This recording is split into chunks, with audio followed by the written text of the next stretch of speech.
All right, everybody, we are back with our task block. We got our next task coming right up. This is going to be Spyro 3 any percent this is made by Nitrofski, who's going to be helping me out on commentary.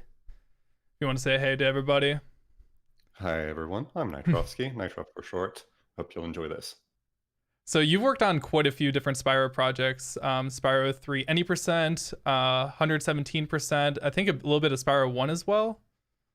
Yeah, I started tasking like 8 years ago. First Wow. project was Spyro 3 117%, which I like. If you enjoy what you're going to see here, I highly suggest that you go watch the TAS later as well. It's a really good watch in my opinion. I'm not biased at all, being the author or anything. No reason. No reason to Um, be. Same here. I have no reason to be or partial to Spyro in any way. It's a good game, yeah. but you know. Over time, I also started Spyro 1 Any Person project, which I never finished. It's still in the planning phase. I still plan on finishing it at some point, but don't expect it anytime soon. Then I had this project that you're going to see right here, co-authored with the Ponye 36, the Spyro 3 Any Person TAS. And I also worked on a project last year, which is a special Spyro 2 co-op blackout bingo task that we did for the Spyrothon. So this is essentially my tasking portfolio. Cool. Hello, Ponye. Oh, he's in the chat as well. Awesome. If you guys have ever played any games in the Spyro trilogy, the second and third games are very different from the first. In fact, it's not even really worth bringing up the differences because there are just so many with the movement and kind of the options that you don't have in the first one. In the second one, we end up unlocking abilities. Those are already unlocked in the third game. That's going to be our climb, our head bash, and our swim. So we already have those unlocked. Correct. One big difference is going to be that in Spyro 2, there's a double jump glitch. It doesn't really make you jump twice, but you get the height as if you did jump twice. That's not going to be present in Spyro 3, so we're not going to be able to get around the barriers with that. But I'm sure there's plenty of other methods for us to get around these barriers. Of course, you're going to have plenty of opportunity to question what happened whenever Spyro gets a lot more height than he should. For sure. And the only other thing I can think about is that there are some bonus characters. They are not optional. We do have to play as them. There's Sheila. What's the bird's name? The lieutenant bird? There's Sheila the kangaroo, Surgeon Bird, Sorry, yeah. penguin, and Bentley the Yeti. Yep. There's also technically Agent 9, but that one we can skip because we don't do any levels in the last hub. Because this is not going to be glitchless like the last speedrun we watched. Correct. Not even close. But with that all being said, in the groundwork maybe done, a little bit of history is required. Oh yeah, go for sure. Here is well, we've known for well over 10 years that you could go all the way to the last homeworld without getting any extra eggs other than the last egg at the end of every level. But it was only found, I don't even remember the date, but like even after I started the 117 task, that you could in fact enter the last boss fight by just being in the last homeworld. And so this here is the category where all you do is go to the end of every level, defeat every boss until you reach the last fourth hub, and then go directly to the last boss and defeat her. It's pretty crazy. So basically, don't blink while you watch this at any point other than during the transitions. And I mean that seriously. Do not blink. There's going to be something going on pretty much all the time. But thankfully, if you want to say it, thankfully the transitions are fairly long. That should give us enough time to explain what's going on. So, and for you to blink, water your eyes correctly so that you can be ready to experience the upcoming 20 to 30 seconds. Yeah. Anything else that we want to cover before we get into this, or are we good now? I think we're good. All right, cool. Well, I'm just going to start a quick countdown from 3. All right, 3, 2, 1, and go. Here we are, Spyro 3 any percent. That beautiful PS1 start screen that we all know and love. Pirated version test speedrun. Oh yeah, there's that really interesting anti-piracy stuff they have in this game. Yeah, thankfully that was that was a problem for early PlayStation TAS emulators, but it was eventually fixed, which now allows us to speedrun Spyro 3 properly. The first thing worth noting is that you can actually skip the main menu here quickly enough that it just fails to boot up the music uh, system of the game. And Wow. for entertainment purposes here, we actually wait like I think 10 or 15 frames, something like that, so that we can have music throughout the game. Another thing that's worth noting is this is run on the very first version release of the game, what we call Black Label. There was Oh. eventually a greatest hits version that was released. Changes a few very small things, but that amounts to about like 20 to 25 seconds throughout this run. What? That's crazy. Yeah. So first of all, what you're going to see is we don't really go through the level in the order that we'd What? expect. We start right off with what we call a Sproder Man, which is a combination of the patched double jump mechanic in Spyro 2 with wall glides, which allows you to raise the height cap from glides and then flop onto the wall. And right after that, you saw a swim in air. Yeah, As I okay. That's swim in air. ridiculous. Here's the first instance of a proxy, second instance of a proxy. Huge going right out proxy. of bounds to get another swim in air and go directly to the end of the level with a straight line. So, to back off a little bit, what is a proxy? A proxy is essentially abusing the characteristic of the game that certain state transitions actually make you maintain speed. You combine that with the fact that you can be ejected outside of certain hitboxes, either by crossing wall boundaries, etc., or essentially moving inside an enemy or where an enemy is going to be, and then causing the state transition at that point to maintain a lot of speed, usually used to maintain vertical speed in RTA speedruns, but in a TAS, we can use it in many, many more situations to maintain, for instances, horizontal speed, which will just get us to the end point earlier. So proxy out of the way. Yep. And then now we're like flying underneath portals just to completely skip the requirements to actually access them. Correct. I guess that's another thing that we need to mention. Whenever a level is locked in this game, the portal is actually loaded. It's just stored exactly under its intended location, but out of bounds. So usually you wouldn't be able to enter it, but since we have the ability to go out of bounds, swim in air, glide on the map, etc., we can in fact enter all of the levels early in the first 3 homeworld, which is very convenient. Unfortunately, that's not possible in the 4th homeworld. Fortunately, we don't need to enter any level in the 4th homeworld. So, and right there was like a huge proxy into like an inbound proxy, it looks like. Yeah, we call those boundary proxies or re-entry proxies. When you re-enter bounds, cross essentially a one-sided wall, you get a little push forward. We use a state transition at that point to maintain that speed forward and go on to, well, you know, go faster. Here's another proxy. What? This time, I didn't even know you could do that off that enemy. That's crazy. Like that's... Yeah, this time an animation proxy. There's a specific frame in that animation where the hitbox just moves in just the right way that we can actually be in that position before and then ejected from that position the frame after, again maintaining that speed. I like how you ran towards a portal but then you exited it. Like, nah. This is quicker. Wow, yeah, very particular movement right there. And we're heading into Sheila. All these proxies to speed up the 117 TAS. Not all of them, but a few proxies could definitely be used to save more time in 117. But I won't get too much details and now, here, we still have a lot to talk here. We're gonna be slowing things down a bit, I think. Slowing things down as far as tricks go, but there is still a lot to mention here. This level is all about manipulating the RNG. Essentially, every movement that you see for the Rhinox, the Buffaloes, etc., those are all RNG. And even the number of Rhinox that you have to kill in that area is RNG, because it depends on where they spawn, where they are set to spawn, because which hut every Rhinox is supposed to spawn in is set at the very start of the level.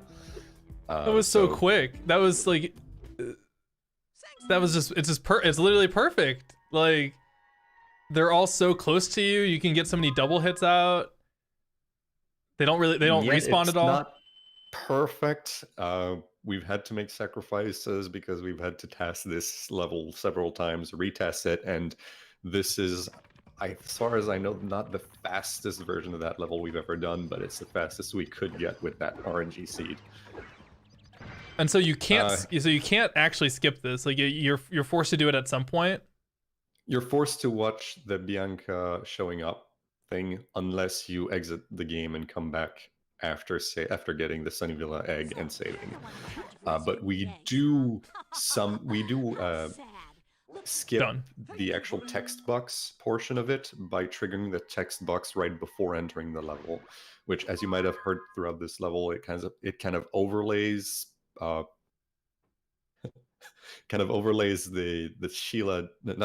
Bianca dialogue over the Sunnyvilla level, which shouldn't be a thing, but it is.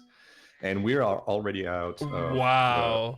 the first Jumped into the basket there, like through it. We just need the little to, things.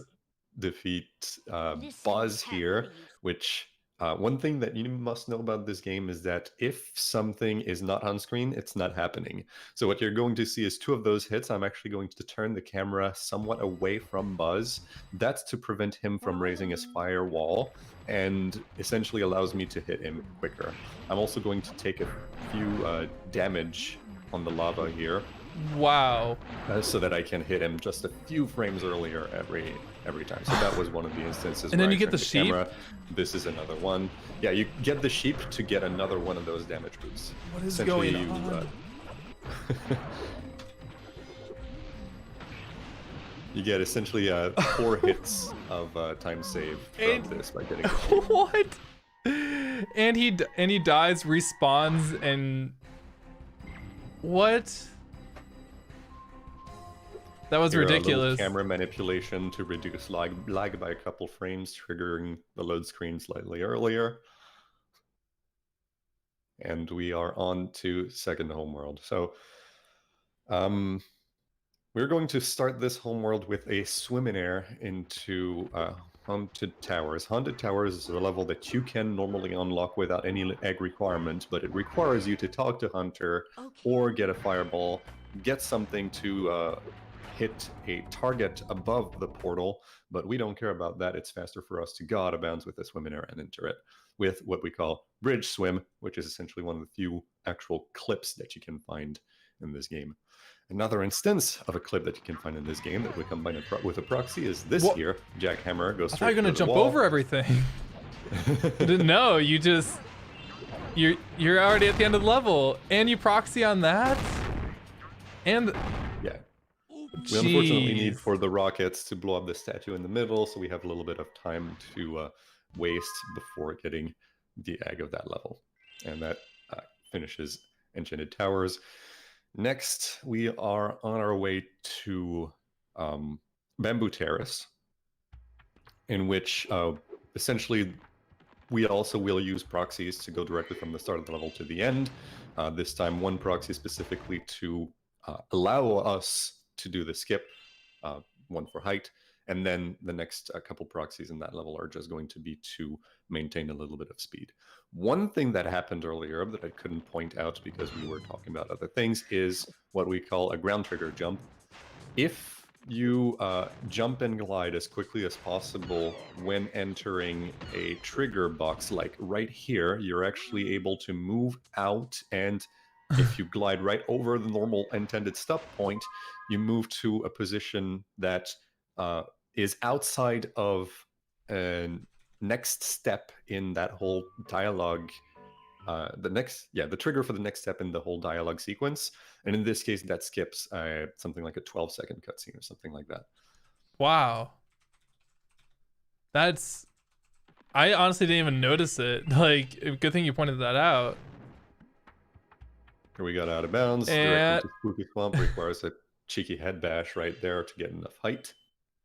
I like the pause inputs as you go into the levels, just so we can hear it. Yeah. Here, again, we're going to be using a proxy to go directly to the end of the level with a little bit of a camera manipulation right there to save 2 frames. by completely changing the cycle of the You had to kill character, him. the one that gives you the egg. And next, in order to enter Surgeon Burr's base, we are going to need to go out of bounds. We are going to achieve that by using the head bash crate that's right to the left right here. We can actually abuse some of the weird collision on that to get another proxy directly out of bounds. I've done those in Spyro 2. I didn't know you could get that much height. This level is essentially an escort mission where the character that you're escorting has a set path and certain checkpoints and stop points.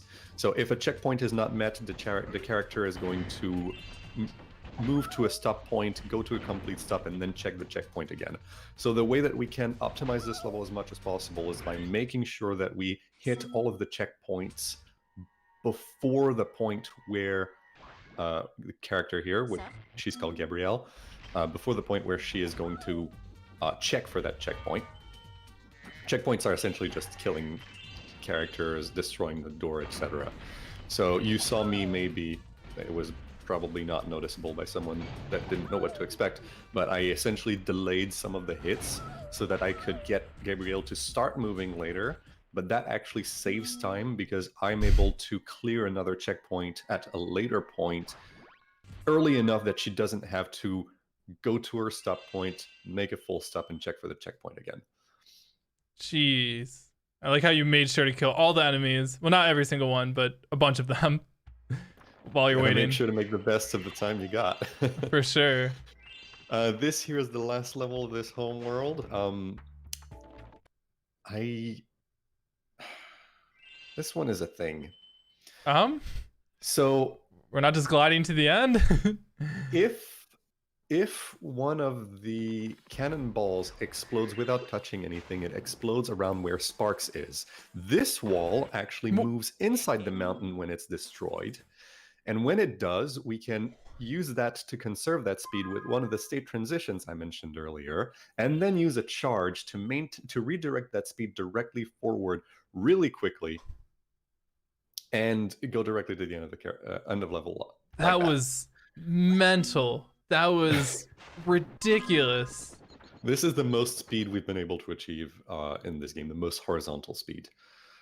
Like it allows you to go directly from the beginning of the level to the opposite of the level. Like there's an egg on an island at the very opposite end of the level. You manage to go from that point to that point in like 12 frames, something like that. It's ridiculous.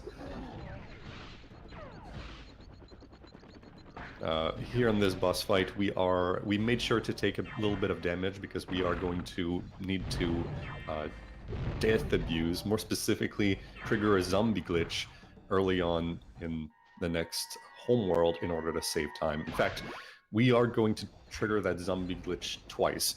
That zombie glitch can be triggered specifically by exiting a level, exiting a side area exactly on the frame that you would have died. It cancels the death sequence and allows you to move into the homeworld while being zombie.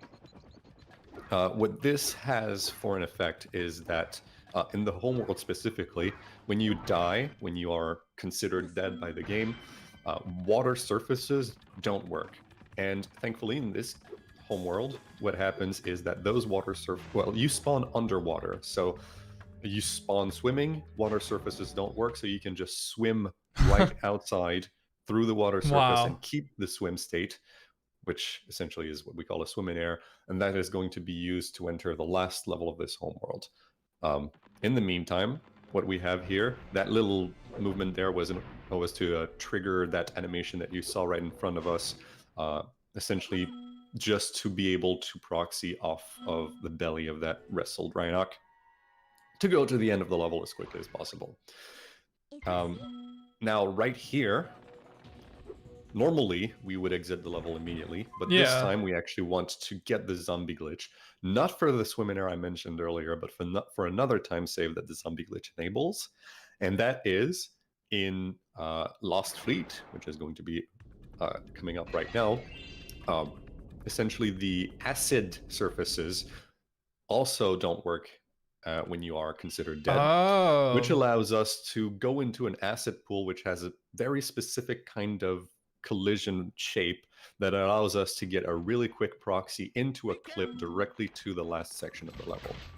so in Essentially right case. here, Oh proxy wow. into clip to the last What? section, get zapped by Zoe, die. That triggers the end of level character to spawn right behind you, where like right there, whereas normally you would have needed to escort him throughout the level.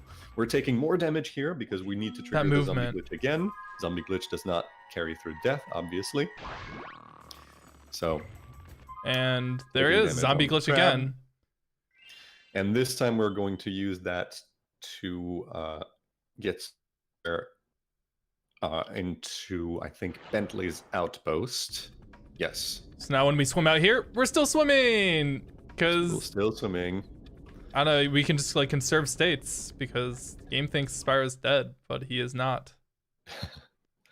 So, going into Bentley's outpost, normally that is another escort level, and unfortunately this one we can't shortcut like we did Lost Fleet.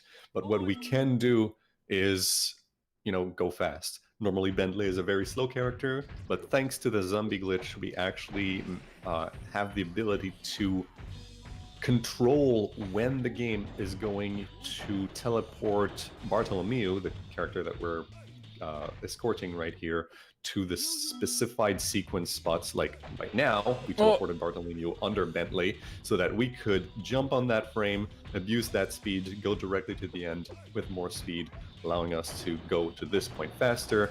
Another proxy right here What to the go to heck? that gong, activate the gong so that we don't need to wait for Bartholomew to ever throw snowballs at us, which is the normally intended way to get those gongs. Another proxy here, and that clears the level. Really How did quickly. that proxy work? You just did it off the box, or? That proxy was another one of those Bartholomew teleport proxies. Oh, We controlled okay. when Bartholomew was going to teleport, moved exactly over where Bartholomew was going to teleport at that moment, and then used that to get a proxy to, go fast, which is not a characteristic that Bentley usually has. And a final cheeky proxy at the end, because why not? It saves time. It's clean. So at this point, we still have the zombie glitch, which is relevant.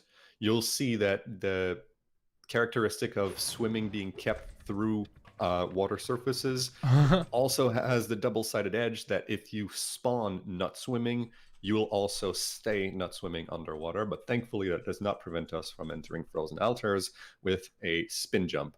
Essentially, the game has perfect sideways acceleration in the air, and we use that to lift ourselves up on surfaces that are normally too high to reach. And Another proxy right there, level's followed over. by a dialogue a dialogue trigger jump thing that moves us directly over where the portal is going to spawn, which allows us Oh, to exit the level during the cutscene, which normally is not possible. oh On top of the my. fact that we are still zombie, which means at this point, exiting a level through the level portal is actually the only way to exit a level.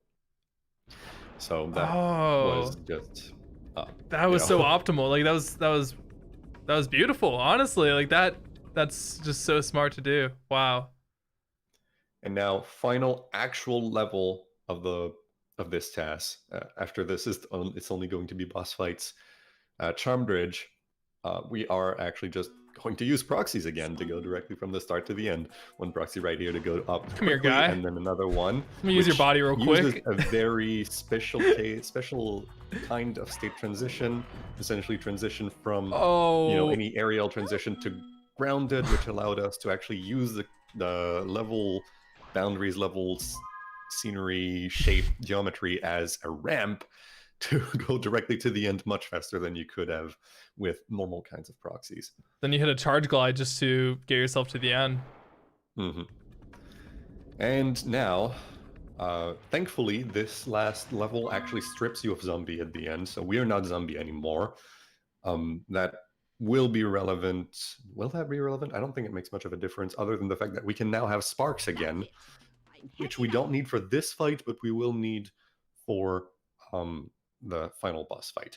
Now, I didn't mention that yet, but Sparks is your Firefly companion, Oh which my. is normally used to pick up gems, but it also is your health indicator. So right now we are what we call Sparksless. We are 1 hit away from death. Doesn't matter, we won't get hit. The other levels are green, blue, and yellow in that order for, you know, weakest to strongest. The final boss fight, in order to be optimal, requires us to be at blue sparks or better. Otherwise, there's going to be some... Otherwise, essentially the helper for that fight would try to drop you some fodder for you to replenish health instead of trying to drop weapons. We obviously want to drop weapons because we're trying to go fast. This boss, by the way, we all just RNG manipulated every phase so that it was, well, essentially, first of all, we had the red ammo, which gives you 50 instead of 1, and any one of those 50 does as much damage as the 1 green. Makes no sense. Manipulate that at the start, and then manipulate every subsequent phase so that Scorch did the fireball spread thing animation instead of the spawning eggs that would spawn enemies and that you need to kill everything. So just going fast that way. Now, how do we get to the final boss without having the required egg count? Turns out that right by Desert Ruins here, there's that helmet and that special kind of geometry under the helmet that allows us to get a backwards proxy, ramp off of the mountain, and it turns out that the final boss load trigger bleeds out above the mountain, so we can enter it from just above the mountain like that. And now this is the final boss fight. Yeah. Jeez.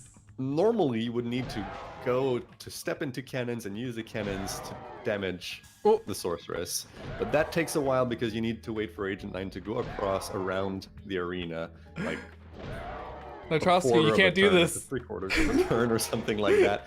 What we do instead is we get the sorceress off screen. By the way, time in like 1 second. Time.